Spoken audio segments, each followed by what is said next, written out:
السلام علیکم ورحمۃ اللہ وبرکاتہ نحمده ونصلي على رسوله الكريم اما بعد فاعوذ باللہ من الشیطان الرجیم بسم اللہ الرحمن الرحیم قل ان کنتم تحبون اللہ فاتبعونی یحببکم اللہ ویغفر لکم ذنوبکم واللہ غفور رحیم صدق اللہ العظیم۔ معزز سامعین کرام اور حاضرین مجلس، اللہ رب العزت نے کائنات کی مختلف چیزوں کے درمیان ایک مقناطیسیت پیدا فرمائی ہے۔ اگر یہ مقناطیسیت بے جان چیزوں کے درمیان ہو تو اسے کشش کہتے ہیں، اور اگر دو جاندار چیزوں کے درمیان ہو تو اسے میلان اور محبت کہتے ہیں،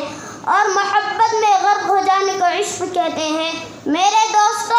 اس فانی دنیا میں ہزاروں لوگ گزرے ہیں جن کو نہ ہم نے دیکھا ہے، نہ ہماری ان سے کوئی پہچان ہے، نہ ہم کو ان سے کوئی مالی فائدہ ہوا ہے، نہ ہم کو ان سے کوئی سیاسی فائدہ ہوا ہے، لیکن ہم ان سے محبت کرتے ہیں صرف ان کے کمالات کی وجہ سے۔ ہم حاتم طائی سے محبت کرتے ہیں اس کی سخاوت کی وجہ سے، ہم نوشروا سے محبت کرتے ہیں اس کے عدل و انصاف قائم کرنے کی وجہ سے، ہم محبت کرتے ہیں اس کی فصاحت و بلاغت کی وجہ سے۔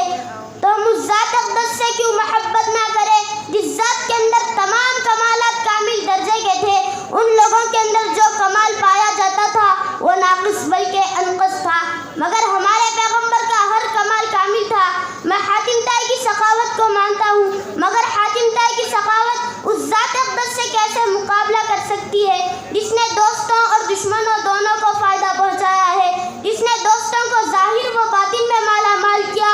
جس ذات کی زبان پر کلمہ شہادت لا کے علاوہ لا نہیں آیا۔ حاتم طائی کی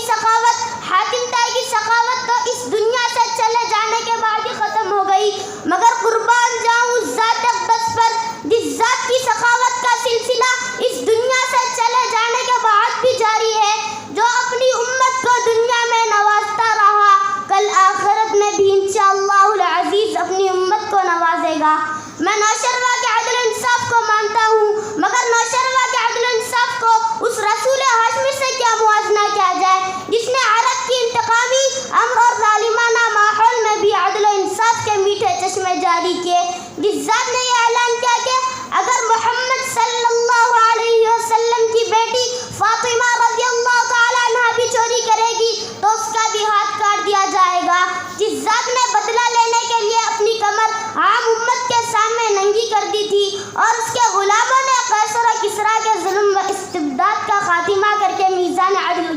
قائم کیا۔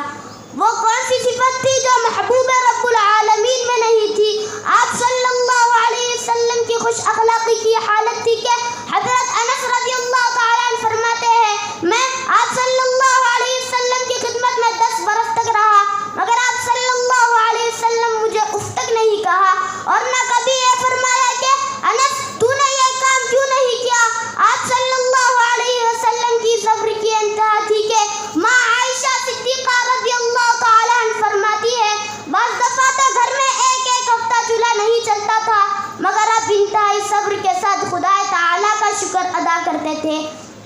ایک مرتبہ جنگ بدر میں اخنس ابن شریق ابو جہل سے پوچھتا ہے کہ یہاں میرے اور تیرے سوا تیسرا کوئی بھی نہیں ہے، سچ بتانا کہ محمد صلی اللہ علیہ وسلم سچا ہے یا جھوٹا؟ تو ابو جہل کہتا ہے کہ محمد صلی اللہ علیہ وسلم سچا ہے، اور محمد صلی اللہ علیہ وسلم سچائی کو بیان کرتا ہے، غلط بیانی کبھی نہیں کرتا۔ اسی چند باتوں پر اپنی تقریر کو ختم کرنا چاہتا ہوں۔ آمین وما توفیق الا باللہ۔